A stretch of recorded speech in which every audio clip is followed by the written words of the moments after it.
নমস্কার শ্রোতা বন্ধুরা, গল্প কথার আসরের আজকের অনুষ্ঠানে যোগদানের জন্য আপনাদের অশেষ ধন্যবাদ। আমি রাজীব ঘোষ। শ্রোতা বন্ধুরা, আজকে আপনাদের কাছে পাঠ করব মনোরঞ্জন ভট্টাচার্যের একটি ছোট গল্প।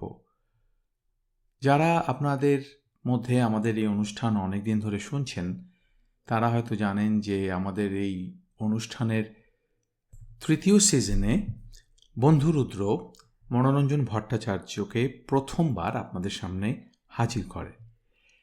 মনোরঞ্জন ভট্টাচার্যের একটি বিখ্যাত গোয়েন্দা চরিত্র হুকা কাশির একটি গল্প হীরক রহস্য আমাদের 232তম এপিসোডে প্রকাশিত হয়। তাই সাহিত্যিক মনোরঞ্জন ভট্টাচার্যকে আবার নতুন করে আপনাদের সামনে পরিচয় করিয়ে দেবার প্রয়োজন বোধ করছি না। আপনাদের অনুরোধ করব, যদি ওই 232 নম্বর এপিসোডটি একবার অনুগ্রহ করে শুনে নেবেন। আজকের গল্পের নাম ভুতুড়ে পাহাড়। তাহলে শুরু করি পাঠ। মনোরঞ্জন ভট্টাচার্যের ছোট গল্প ভুতুড়ে পাহাড়।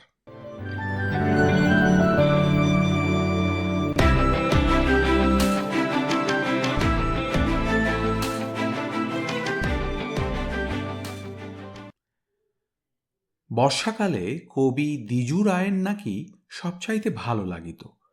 মুড়ি দিয়ে ফুলুরি খেতে খুব কাপ। পুরা কবি না হইলেও বিবাহের প্রীতি উপহার টুপহার 2-5টা লিখিয়াছি তো, তাই সেদিন বর্ষায় আমরাও ফুলুরি খাইতেছিলাম, তবে মুড়ি দিয়া নয়, চা দিয়া। ভোজটি চলিতেছিল দার্জিলিংয়ের লুই জুবিলি স্যানিটেরিয়ামে বসিয়া।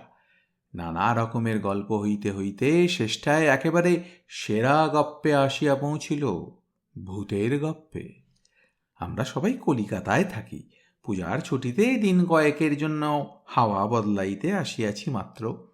কিন্তু কানাই বাবু দার্জিলিংয়ের বরাবরকার বাসিন্দা। তিনি আসর জমাইয়া তুলিলেন প্রশ্ন করিয়া, মশাইরা ভূত মানেন? দেখিলাম সবাই মানে, শুধু এই পরম পাপী আমি ছাড়া। শুধু মানা নয়, সকলেই নাকি একবার করিয়া ভূতের খপ্পরে পর্যন্ত পড়িয়াছিল, বহু কষ্টে পার পাইয়াছে।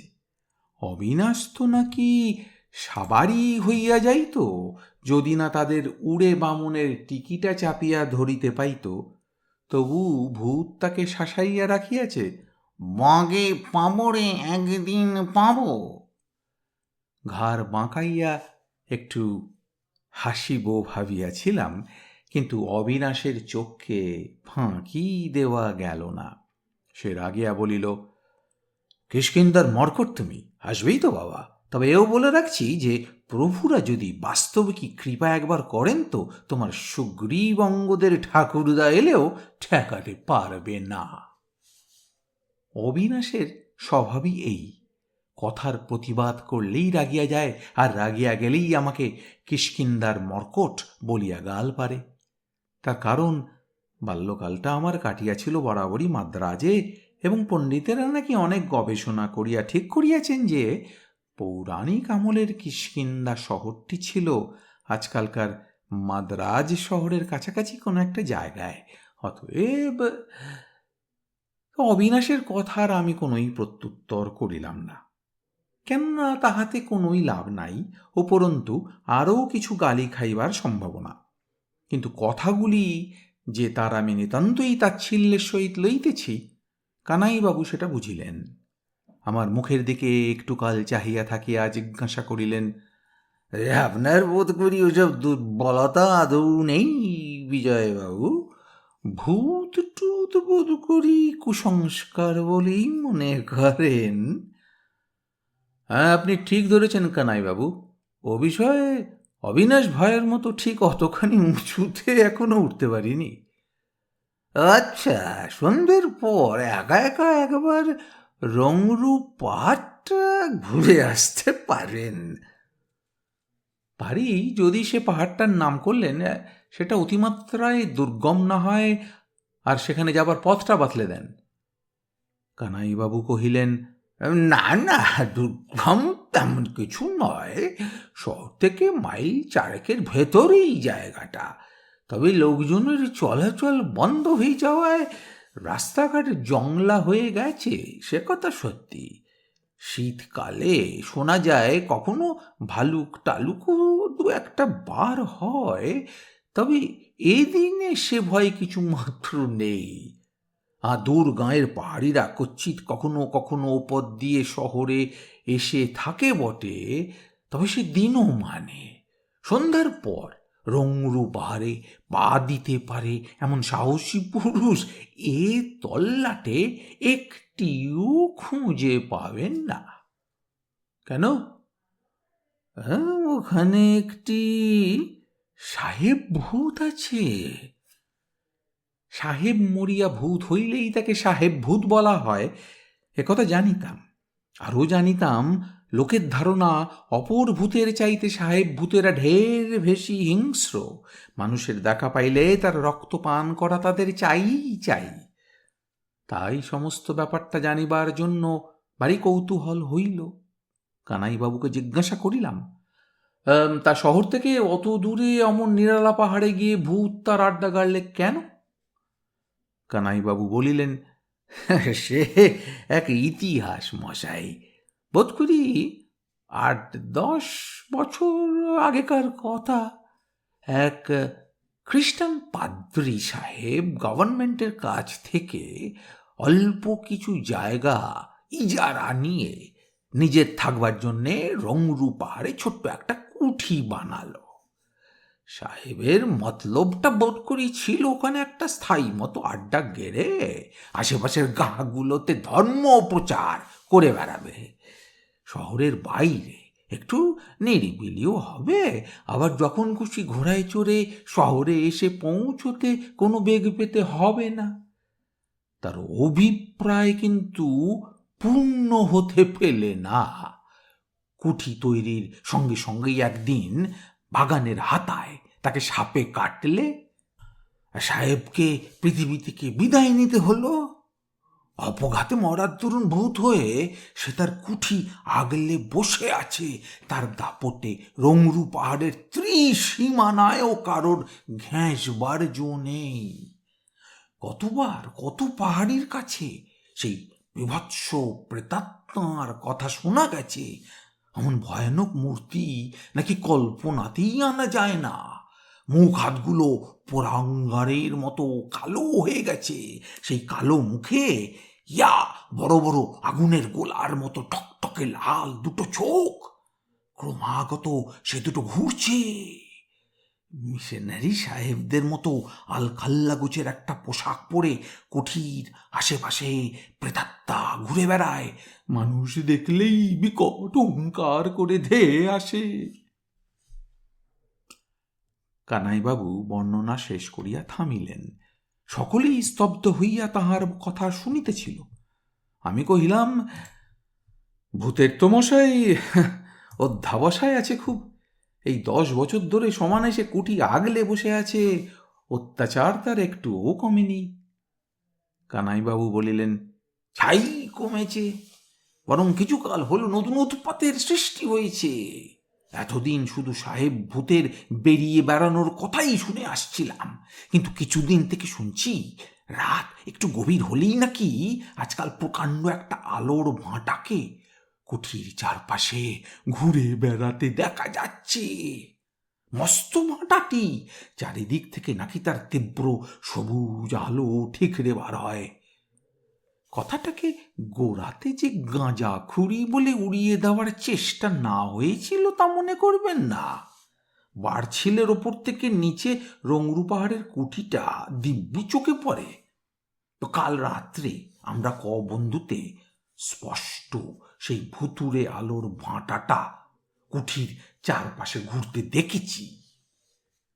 আমি জিজ্ঞাসা করিলাম, শহরের এত কাছে ব্যাপারটা ঘুরছে, আর পুলিশ একবার তদবির করাটাও আবশ্যক বোধ করছে না? জীব এবং তালুর সাহায্যে একটা শব্দ উচ্চারণ করিয়া কানাইবাবু বলিলেন, আরে মশাই, পুলিশ স্বয়ং ডেপুটি কমিশনারের কানে কথাটা তোলা হয়েছিল, তা তিনি তো সেই অস্থির। বললেন, খুব বীর পুরুষ তোমরা, বোঝা গেছে। এখন যার যার নিজের নিজের বাড়ি যাও। আলোর ভাঁটা যখন তোমাদের বাড়ি গিয়ে পৌঁছবে তখন ফের এসে খবর করো। অবিনাশ রাগিয়া বলিল, হুঁ, দরদ তো উপচে পড়বেই, সাহেব ভূত কিনা। সে রাতে আমাকে গিয়া অবিনাশকে বাড়িতে রাখিয়া আসিতে হইল।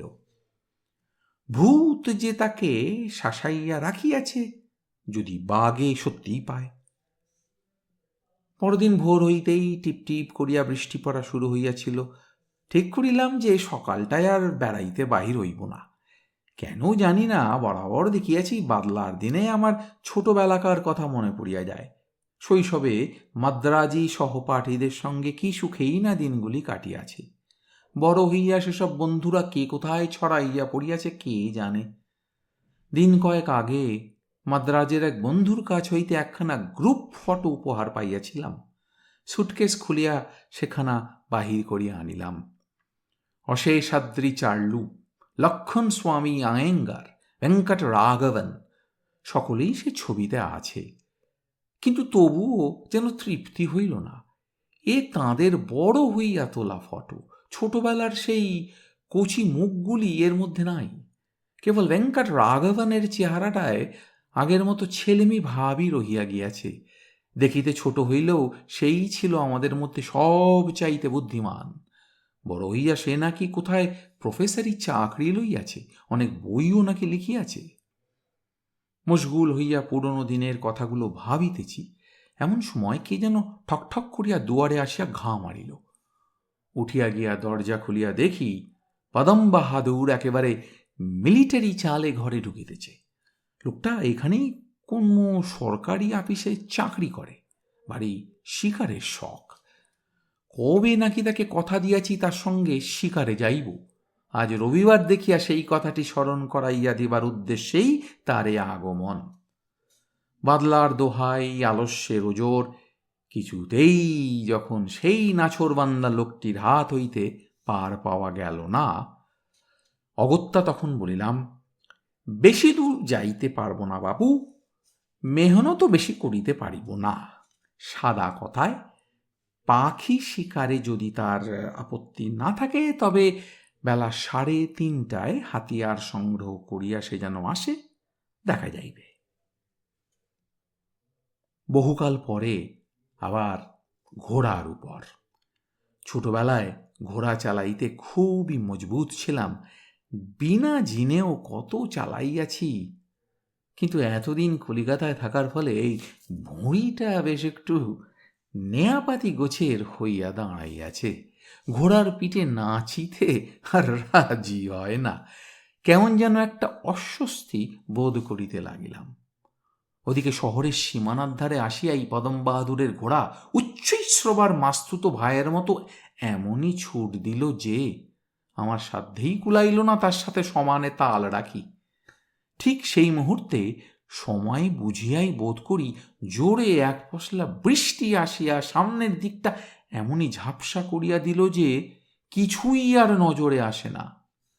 বাঁ দিকে প্রকাণ্ড উঁচু পাহাড়, ডান দিকে 500 ফুট নিচু খাদ, তার মাঝখানটা দিয়া ঘোড়া হাঁকাইবার রাস্তা। বৃষ্টিতে এবং কুয়াশায় সামনে দৃষ্টি বন্ধ হইয়া আসিতেছে। গোপনে সত্যি কথাটা চুপি চুপি স্বীকার করিয়াই ফেলি।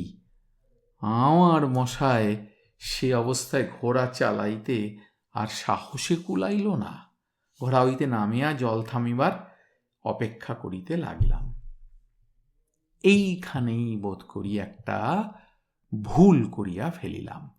কেননা মিনিট 50 পরে যখন জল থামিল, তখন আর পদম বাহাদুরের টিকিলেজেরও সাক্ষাৎ নাই। বরাবর আমি সমানে তাহারি পিছনে পিছনে আসিতেছি, কে বলিবে? শিকার মাথায় উঠিল, এখন পদম বাহাদুরকে খুঁজিয়া বাহির করিতে পারিলে হয়। নিতান্ত 2-1 মিনিট নয়, পুরা 1.5 ঘণ্টা কাল সেই নির্জন পাহাড়ের অলিতে গলিতে আমি পদম বাহাদুরের সন্ধান করিয়া ফিরিতে লাগিলাম। চিৎকারে গলা ফাটাইয়া ফেলিলাম, কিন্তু কাকস্য পরিবেদনা। একে মেঘাচ্ছন্ন আকাশ, তাই আবার বেলা পড়িয়া আসিতেছে। দেখিতে দেখিতে চারিদিকে অন্ধকার ঘনাইয়া আসিল। ভারী পরিশ্রম বোধ হইতেছিল। গাছগাছড়ায় ভরা একটুখানি ফাঁকা জায়গা পাইয়া যাইবার উদ্দেশ্যে সেখানেই ঘোড়া হইতে নামিয়া পড়িলাম। ঘোড়াটাকে ছাড়িয়া দিলাম, এদিক ওদিক ঘুরিয়া একটু কচি ঘাস খাইয়া লউক। গাছের গুঁড়িতে ঠেসান দিয়া বসিয়াছিলাম, বোধ করিয়া এসে চোখ দুটাও অল্প একটু বুজিয়া আসিয়াছিল। হঠাৎ যে দৃশ্য দেখিলাম তা ভুলিবার নয়। দুটি ভুটিয়া, তাদের একটি প্রৌঢ় ও অপরটি ছোকরা বয়সী, দুই টাট্টুতে চাপিয়া টাগাবাক টাগাবাক শব্দে শহরের দিকে চলিয়াছে। এতে অবশ্য আশ্চর্য হইবার কিছুই নাই। কিন্তু যদি সেই লোক দুইটির মুখের পানে কেহ চাহিত, তবে স্তম্ভিত না হইয়া কিছুতেই সে থাকিতে পারিত না। মরার মুখের মতো মুখ তাদের বিবর্ণ, একটা অজ্ঞাত আতঙ্ক চোখ ফুটিয়া বাহির হইতেছে। কোনো একটা ভীষণ কিছুর হাত হইতে পরিত্রাহীভাবে তারা যেন ছুটিয়া প্রাণ বাঁচাইবার চেষ্টায় আছে। হঠাৎ আমার উপর চোখ পড়িতেই সেই প্রৌঢ় পাহাড়িয়া এক বিকট আর্তনাদ করিয়া ঘোড়ার একধারে হেলিয়া পড়িল। মানুষের উপর হিংস্র বাঘ লাফাইয়া পড়িলে মুখে চোখে তার যে অসহায় ভাব ফুটিয়া ওঠে, বইয়ের ভাষাতেই এতদিন তাহার বর্ণনা পড়িয়াছিলাম, এইবার চোখে দেখিলাম। বিদ্যুৎ বেগে লাফাইয়া আমি গিয়া তার টাট্টুর রাশ চাপিয়া ধরিলাম, নহিলে নিশ্চয়ই সে মাটিতে গড়াইয়া পড়িত। কণ্ঠস্বরটাকে যতদূর সম্ভব মোলায়েম করিয়া যা বিদ্যা হিন্দি ভাষায় বলিলাম, বুড়া বাবা, এত ভয় পাইয়াছ কেন? ততক্ষণে কিন্তু ছোকরা বয়সী ভুটিয়াটিও ঘোড়ার রাশ টানিয়া একেবারে থামিয়া পড়িয়াছে। চাহিয়া দেখি, বিস্ময়ে বিস্ফারিত দুই চোখে সে যেন আমায় গিলিতেছে। তারপর ছানা বড়ার মতো চোখ দুইটি আমার মুখের ওপর নিবদ্ধ রাখিয়া সে ভাঙা ভাঙা হিন্দিতে বলিল, বাবুজি, এ সময় আপনি এখানে? আমি যে কোথায় সে সম্বন্ধে আমার কোনো ধারণাই ছিল না। জিজ্ঞাসা করিলাম, কেন, শহর থেকে অনেকটা দূরে এসে পড়েছি নাকি? শহর? শহর এখানে কোথায় বাবুজি? 4 মাইলের ভেতর এখানে জনপ্রাণীর চিহ্ন নেই, শুধু বন আর পাহাড়, পাহাড় আর বন। চারিদিকে চাহিয়া দেখি নিবিড় অন্ধকার গম গম করিতেছে। জিজ্ঞাসা করিলাম, এটা কোন জায়গা? রংরূপ পাহাড়। ছেলেটার গলার স্বর যেন একটু কাঁপিয়া উঠিল। রংরূপ পাহাড়! কানাইবাবুর কথা বিদ্যুতের মতো আমার মনের মধ্যে দিয়া খেলিয়া গেল। সমস্ত শরীরে আমার কাঁটা দিয়া উঠিল। এই বলিষ্ঠ নির্ভীক ভুটিয়া ছেলেটা পর্যন্ত যে পাহাড়ের নাম করিতে মনে মনে কাঁপিয়া উঠে, না জানি সেই কি ভীষণ স্থান। আমাকে চুপ করিয়া থাকিতে দেখিয়া ছেলেটি কহিল, বাবুজি, ভাববেন না, আপনি আমার ঘোড়ায় উঠে পড়ুন, আমি ওর লেজ ধরে ধরে দৌড়ব। অবাক হইয়া যুবক বীরের মুখের দিকে তাকাইলাম। বাহ, এই তো মরদের বাচ্চা। প্রকাশ্যে হাসিয়া শুধু বলিলাম, না না না, তার প্রয়োজন নেই, তোমরা রওনা হও, আমার ঘোড়া কাছেই আছে, আমি তাতেই যেতে পারব। দেখিতে দেখিতে ভুটিয়ার দয় রাস্তার বাঁকের আড়ালে অদৃশ্য হইয়া গেল। নির্জন হইতেই স্থানটা যে কি ভীষণ ভয়াবহ তাহা নূতন করিয়া অনুভব করিতে লাগিলাম। প্রতি মুহূর্তেই মনে হইতে লাগিল নিবিড় অন্ধকার যেন বিভৎস দৈত্যের মূর্তি নিয়া আমার টুঁটি চাপিয়া ধরিতে অগ্রসর হইতেছে। কানাই বাবুর সেই প্রেতাত্মার গল্প বারবার মনে আসিতে লাগিল, আর বুকের ভিতরটা আমার হিম হইয়া উঠিতে লাগিল। কিন্তু তবুও দৃঢ়ভাবে বন্দুকটিকে চাপিয়া ধরিয়া মনে মনে বলিলাম, না, ভগবান নিজেই যখন এ সুযোগ আমায় দিয়েছেন তখন পেছপাও হইব না কিছুতেই। রংরু পাহাড়ের প্রেতাত্মার সহিত আজ আমার বোঝাপড়া করিতেই হইবে। হঠাৎ পাশের বনভূমি কাঁপিয়া উঠিল। মনে হইল সাধারণ মানুষের ৬-৭টির সমান ওজনের একটি প্রাণী অন্ধকারে জঙ্গল ভেদ করিয়া বিদ্যুৎ বেগে আমার পানে ছুটিয়া আসিতেছে। আমার পায়ের তলাকার মাটি কাঁপিয়া উঠিল। মনে হইল বন্দুক বুঝি এমনি বা হাত হইতে খসিয়া পড়ে। তবুও প্রাণপণ বলে সেটিকে উঁচাইয়া ধরিলাম। মুহূর্ত পরেই যে জীবটি আমার সামনে আসিয়া দাঁড়াইয়া পড়িল, শ্বাশ্চর্যে দেখিলাম সেটি আমারই ঘোড়া। কিন্তু একই চেহারা তার, সমস্ত শরীর অবিরত কাঁপিতেছে, নিদারুণ ভয় মুখে চোখে যেন উপচাইয়া পড়িতেছে। অসহায়ভাবে সে আমার গা ঘেঁষিয়া দাঁড়াইল। ইতর জীবের মুখেও যে ঠিক মানুষেরই মতো ব্যাকুল ভয় কাতর ভাব ফুটিয়া উঠিতে পারে, তা সেদিন প্রথম লক্ষ্য করিলাম। সে মুখ যেন অবিলম্বে সেই স্থান ত্যাগ করিবার জন্য আমাকে ব্যগ্র ইঙ্গিতে জানাইতেছিল। একবার ভাবিলাম, আর নয়, এবার সরিয়া পড়াই মঙ্গল।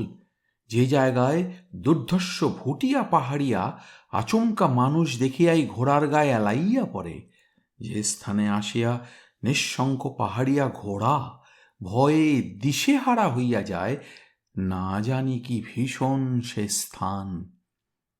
কিন্তু সঙ্গে সঙ্গেই আমার মন বলিয়া উঠিল, কি মরণের ভয় এতই বড় হইল? কালা মুখ লইয়া ফিরিব কোন লজ্জায়? যে জিনিস বিশ্বাস করো না বলিয়া লোকের কাছে বুক ঠুকিয়া বেড়াও, আজ তারই হাত হইতে পোড়া প্রাণটা বাঁচাইতে হইবে। কেন, অমন প্রাণ না বাঁচাইলেই নয়? তরাক করিয়া ঘোড়ার পিঠে লাফাইয়া উঠিলাম। যেদিক হইতে ভয় পাইয়া ঘোড়াটি দৌড়িয়া আসিয়াছিল, সেই দিকে আরও এক পাও নড়িতে চাইল না। অসম্মত ঘোড়াকে সামনে চালাইয়া লইবার যত রকম কৌশল জানা ছিল, সবগুলি যখন ব্যর্থ হইল, তখন অগত্যা ঘোড়া হইতে নামিয়া সেটিকে একটা গাছের ডালের সহিত বাঁধিলাম। তারপর বন্দুক হাতে একাই সামনে অগ্রসর হইতে শুরু করিলাম।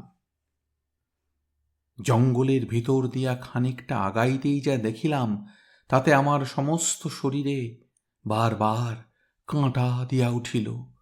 দূরে বাস্তবিকই একটা কুঠির মতো দেখা যাইতেছে, আর তার সম্মুখে প্রকাণ্ড একটা আলোর গোলা পড়িয়া তীব্র সবুজ আলো চারিদিকে ঠিকরাইয়া পড়িতেছে। মনে হইল পেরেক দিয়া কে আমার পা যেন মাটির সহিত গাঁথিয়া দিয়াছে। কোনো মতে আর সামনে চলা সম্ভব নয়। তবুও মাতালের মতো টলিতে টলিতে আগাইয়া একেবারে কুঠির কাছে আসিয়া পৌঁছিলাম। বাবা, দেয়ালের আড়ালে ধক ধক করিয়া জ্বলিতেছে কি ও দুটি! জ্বলন্ত অঙ্গারের মতো চোখ, সাধারণ মানুষের চোখের প্রায় 4-5 গুণ বড়। দয়াময়, তুমি কোথায়? এ কি দেখিতেছি? শুধু তো দুটি চোখ নয়, এ যে ছায়ামূর্তি, পাদ্রী সাহেবদেরই মতো সাদা আলখাল্লায় সমস্ত শরীর আচ্ছাদিত। কানাইবাবু! মূর্তি ফিরিয়া তাকাইল। সেই ভাঁটা দুইটির দৃষ্টি একেবারে আমার মুখের উপর আসিয়া পড়িল। মুহূর্ত মধ্যেই বিকট গর্জন করিয়া মূর্তি আমার দিকে লাফাইয়া আসিল। মনে হইল আমার বুকের ভিতর দিয়া যেন বিদ্যুতের প্রবাহ চলিয়া গেল। আমি সেই কুঠির ধারেই ঘাসের উপর আচ্ছন্ন হইয়া ঢলিয়া পড়িলাম। জ্ঞান হইলে পর চাহিয়া দেখি, তখনও রাত্রি।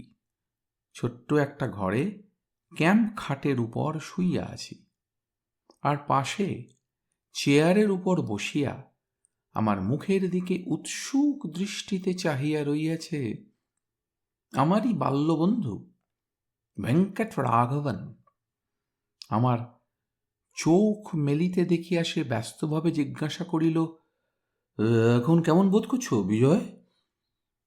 সমস্ত মাথাটা ঘুরিতে লাগিল। ভাবিলাম, আমি বা কোথায়, আর মাদ্রাজ হইতে রাঘবানী বা এখানে আসিয়া মিলল কি করিয়া?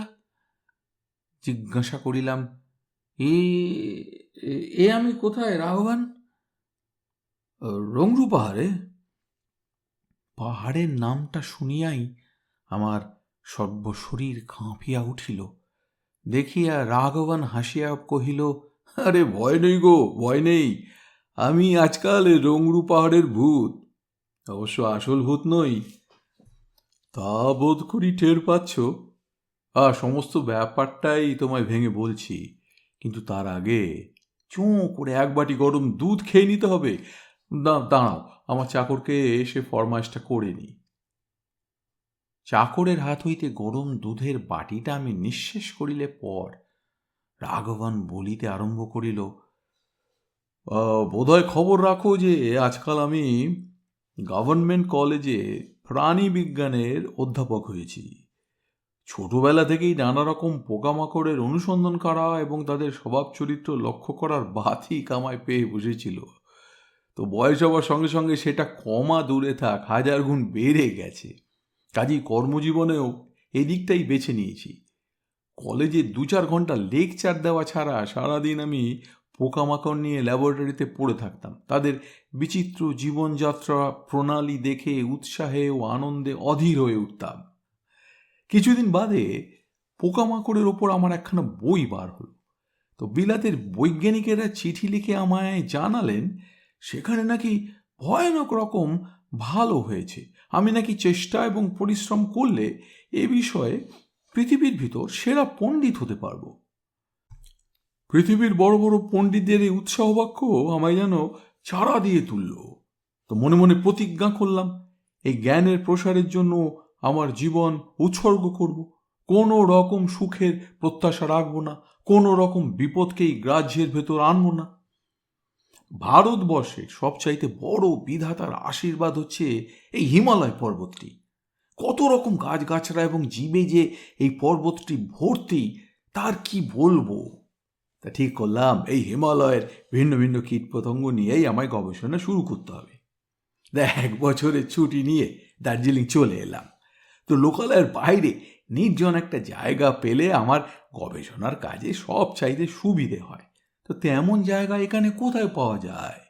তো ডেপুটি কমিশনের সঙ্গে একদিন এ বিষয়ে আলাপ হতেই তিনি বললেন, ওই রংরু পাহাড়ে একটা পোড়ো বাড়ি আছে, সবার ধারণা সেখানে এক পাদ্রী মোড়ে ভূত হয়ে আছে। তো যদি আমার ভয় না হয় তবে তিনি সেখানে সমস্ত বন্দোবস্ত করে দিতে পারেন। ভূত জিনিসটা কোনো কালেই মানি না, কাজেই তৎক্ষণাৎ রাজি হয়ে গেলাম। সেই থেকে আমার বিশ্বাসী চাকর রামপিল্লাই আর আমি এই রংরু পাহাড়ের অধিবাসী। শেয়াল প্রভৃতি বুনো জানোয়ারের উপদ্রব থেকে রেহাই পাওয়ার জন্যে ইলেকট্রিকের তারে সমস্ত কুঠিটা ঘিরে নিয়েছি। তারে তাদের গা লাগলেই দারুণ শখ খাবে। অবশ্য এটা আমি বেশ বুঝতে পেরেছিলাম যে রাত বেরোতে আমায় দেখে অনেকেরই সেই মৃত পাদ্রির কথা মনে পড়ে যাবে, কেননা আমাদের গবেষণার কাজে প্যান্টালুনের ওপরে যে এপ্রনটা পরে নিতে হয় তাতে করে আমাদের অনেকটা ওই আলখাল্লাধারী পাদ্রি বলেই মনে হয়।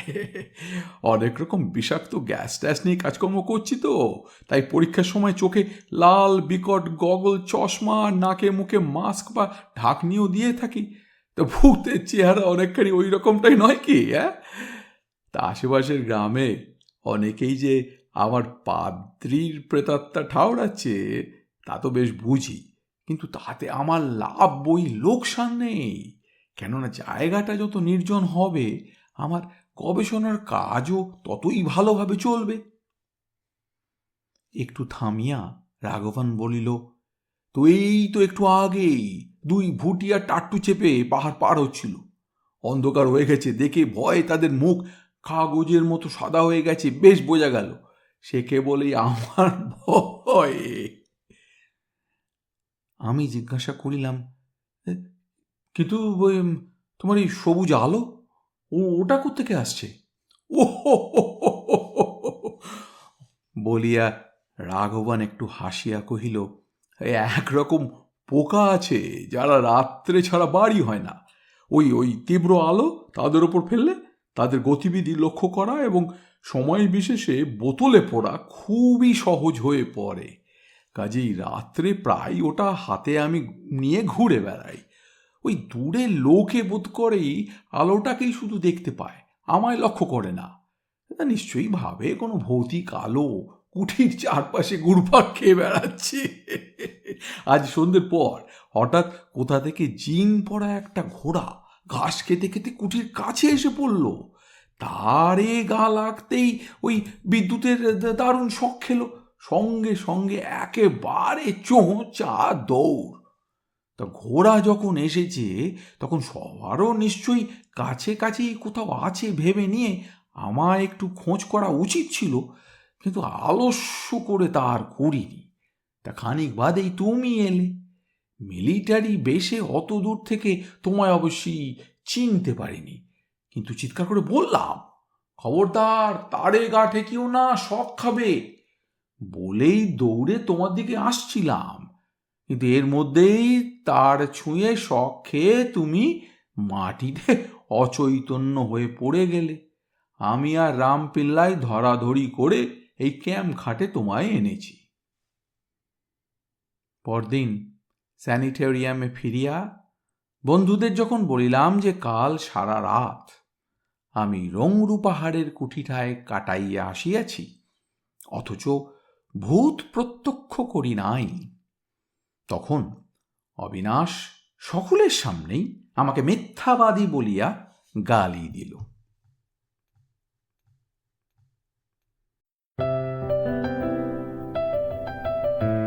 আপনাদের মতামত আমাদের জানাতে ভুলবেন না কিন্তু শ্রোতা বন্ধুরা। আমাদের ওয়েবসাইট golpokotharasor.org golpokotharasor.org।